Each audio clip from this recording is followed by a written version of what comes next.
हर हर महादेव। दोस्तों, हम हिंदू धर्म में श्राद्ध का बहुत महत्व है। हम सितंबर माह में श्राद्ध क्यों मनाते हैं? ब्रह्म पुराण के अनुसार श्राद्ध न करने से पितृगणों को दुख तो होता ही है, साथ में श्राद्ध न करने वालों को भी कष्टों का सामना करना पड़ता है। इसलिए कहा गया है हिंदू धर्म में कि श्राद्ध कर्म करना चाहिए। जो व्यक्ति पूर्वजों का श्राद्ध नहीं करते, पितृ उनका ही रक्तपान करने चले जाते हैं।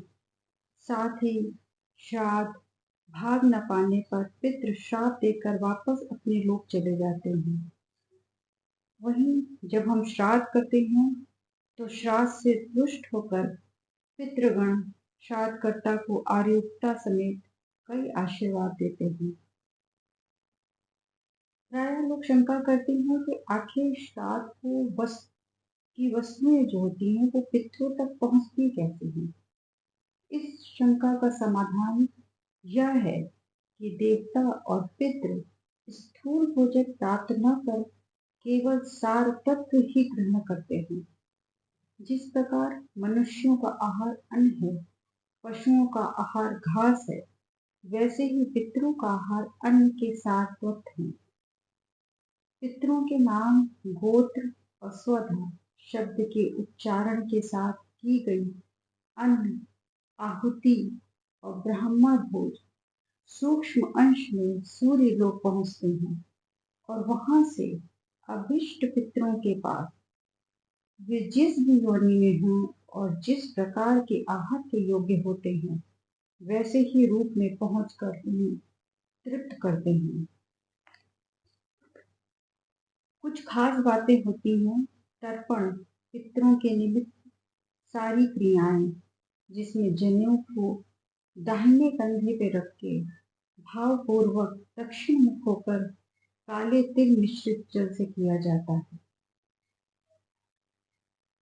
सात्विक श्राद्ध में भोजन में चावल, दूध, शक्कर और घी के बने पदार्थ, गंगा जल, शहद और खीर पितरों के लिए परम तृप्तकारी होती है। इसलिए हमें श्राद्ध को बहुत श्रद्धा पूर्वक मनाना चाहिए। हमारे शास्त्र क्या कहते हैं? भारतीय धर्म शास्त्र हमें धर्म, कर्म, मोक्ष और आचरण की शिक्षा देकर सत्य, नीति एवं सदाचार के मार्ग पर चलना सिखाते हैं। धर्मशास्त्र श्राद्ध कर्म को बेहद महत्वपूर्ण बताते हैं। जो व्यक्ति श्रद्धा से श्राद्ध करते हैं वह पूरे कुल को तृप्त करता है। यह भी बताया गया है कि श्राद्ध से पितरों की आत्मा को यमलोक में सम्मान और उन्नति मिलती है। अर्थात जो कुल श्राद्ध नहीं करता वह धीरे धीरे नष्ट हो जाता है। इसमें बताया गया है कि श्राद्ध वंश वृद्धि का आधार है। स्वास्थ्य से जुड़ा विज्ञान भी है। श्राद्ध जो होता है स्वस्थ, इसको एक वैज्ञानिक परंपरा के अनुसार भी आप दे सकते हैं कि श्राद्ध की परंपरा विज्ञान, श्रद्धा एवं मनोविज्ञान का अद्भुत संगम है। यह परंपरा हमें याद दिलाती है कि हम अकेले नहीं हैं। पितृपक्ष में सादा सात्विक भोजन किया जाता है। यह शरीर को डिटॉक्स करने का प्राकृतिक तरीका है। ऋतु परिवर्तन के इस काल में सादा भोजन स्वास्थ्य के लिए लाभकारी होता है। वैज्ञानिक दृष्टिकोण से देखें तो यह शरीर के संक्रमणों से बचाने में सहायक होता है। ये तो रहा विज्ञान से संबंध, लेकिन हमारे जो शास्त्र हैं, ऋग्वेद, मनुस्मृति, महाभारत, विष्णु धर्म सूत्र, कात्यायन स्मृति, याज्ञवल्क्य स्मृति, नारद स्मृति, वायु पुराण, कर्म पुराण, इन सब में श्राद्ध को बहुत ही श्रद्धा पूर्वक करने को कहा गया है। मनोविज्ञान भी मानता है कि कृतज्ञता और पूर्वज स्मरण से मानसिक संतुलन, पारिवारिक एकता और सामाजिक मूल्यों की वृद्धि होती है। उपनिषदों में पितरों को देवतुल्य माना गया है। श्राद्ध एक ऐसा वैदिक कृत्य है जिसमें श्रद्धा, संकल्प और कृतज्ञता के साथ पितरों को स्मरण करते हुए तर्पण, पिंडदान और ब्राह्मण भोजन कराया जाता है। यह केवल धार्मिक अनुष्ठान नहीं बल्कि आत्मिक कर्तव्य और भावनात्मक उत्तरदायित्व है। गरुड़ पुराण के पूर्व खंड में भगवान विष्णु स्वयं गरुड़ जी को श्राद्ध की महिमा बताते हुए कहते हैं कि जो व्यक्ति श्रद्धा और विधि पूर्वक श्राद्ध करता है उसके पितर प्रसन्न होकर आशीर्वाद देते हैं और परिवार में लक्ष्मी और पुण्य की वृद्धि होती है। पितरों की आत्मा को गति मिलती है। आधुनिक विज्ञान और मनोविज्ञान भी मानते हैं कि कृतज्ञता और पूर्वज स्मरण में मानसिक संतुलन, पारिवारिक एकता और सामाजिक मूल्यों की वृद्धि होती है। गरुड़ पुराण हो या मनुस्मृति, सभी शास्त्र एक स्वर में कहते हैं कि श्राद्ध पितरों की आत्मा को गति देता है और वंश की रक्षा करता है।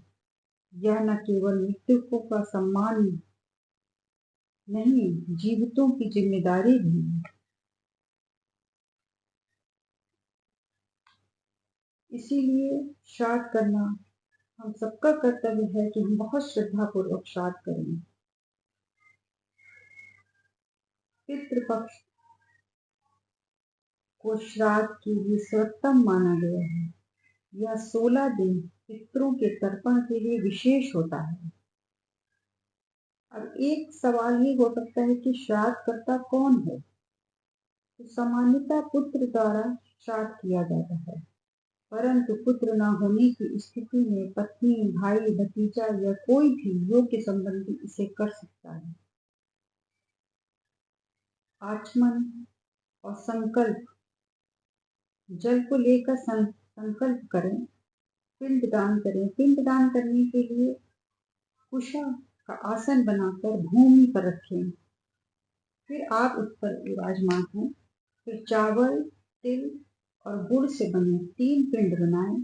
पिता, पितामह, पिता, प्रपितामह के लिए। फिर तिल और जल अर्पण करते हुए ओम पितभ्यः सुधा नमः कहते जाएं। फिर तर्पण दें। जल में तिल डाल हाथ जोड़ अर्घ्य अर्पित करें। ओम पितृभ्यः सुधा नमः, इदं जलम तिलोदकम पितृभ्यो नमः 3 बार तर्पण करें। ब्राह्मण भोजन और दान दिया जाता है। इसमें श्रद्धा से ब्राह्मणों को भोजन कराएं। वस्त्र, तिल, धन आदि जो भी आप यथाशक्ति दान कर सकें उसको दान दीजिए। ओम यथा लोके पितरः तृप्ति मनो मानपुण्य कहकर आशीर्वाद दें। गौ, कुत्ते, कौवे को अन्नदान पितरों का प्रतीक मानकर इन जीवों का पहला ग्रास अर्पित करें। यह शुभ माना जाता है और श्राद्ध की पूर्णता मानी जाती है। इसीलिए श्री कहते हैं कि हमारे पूर्वज ने श्री राम जी ने भी तर्पण किया था। प्राचीन काल में महर्षि विश्वामित्र के पुत्रों ने इसी श्राद्ध कर्म के महात्म्य से अपने 5 जन्मों के कर्मों से मुक्ति प्राप्त करके विष्णु भगवान के परम पद वैकुंठ को प्राप्त किया था। भगवान राम ने गुरु वशिष्ठ के मार्गदर्शन में अपने पिता महाराज दशरथ का श्राद्ध तर्पण किया था। वर्ष में 96 दिन शास्त्रों ने श्राद्ध के लिए बताए हैं, जिनमें अश्विन कृष्ण पक्ष का महत्व सबसे अधिक बताया गया है। इसलिए श्राद्ध कर्म करके अपने भाग्य को सजाया जा सकता है।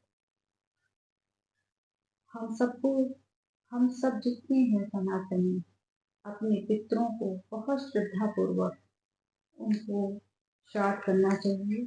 श्राद्ध से अपनी भी आत्मा की शुद्धि होती है और ऐसा लगता है कि हमने अपने पितरों के लिए कुछ किया, उनको प्रसन्न किया। शास्त्र कहते हैं कि पितर श्राद्ध क्रम से ही संतृप्त होते हैं, वे अन्न और जल से ही प्रसन्न हो जाते हैं। लेकिन इस कार्य में पवित्रता और श्रद्धा का ध्यान रखना आवश्यक होता है। सूर्योदय के समय स्नान करके एक लोटा जल पीपल पर चढ़ाएं, एक दीपक श्रद्धांजलि करके प्रार्थना पूर्वक नमस्कार कर पितरों से अपनी भूलों के लिए क्षमा याचना करें। जितना यथासंभव हो सके आप उतना अपने पितर के लिए कर सकते हैं। आपको कोशिश आपकी ये होनी चाहिए कि इस समय आप अपने पितरों को, जो हमको छोड़ के जा चुके हैं, हम उनको, क्योंकि कहा जाता है कि वो पृथ्वी पर, इस समय वो पृथ्वी पर वापस आते हैं और जब हम उनके लिए कुछ करते हैं तो उनको शांति मिलती है, उनको खुशी मिलती है और वो हमें आशीर्वाद देते हैं। ब्राह्मण पुराण के अनुसार श्राद्ध न करने से पितृगणों को दुख तो होता ही है, साथ में श्राद्ध न करने वालों को भी कष्टों का सामना करना होता है। इसीलिए कोशिश करनी चाहिए कि आपकी जितना आपसे बन पड़े आप श्राद्ध में कर पाए। कुछ नहीं तो आप एक लोटा जल तो अपने पितरों के नाम आपको दे ही देना चाहिए।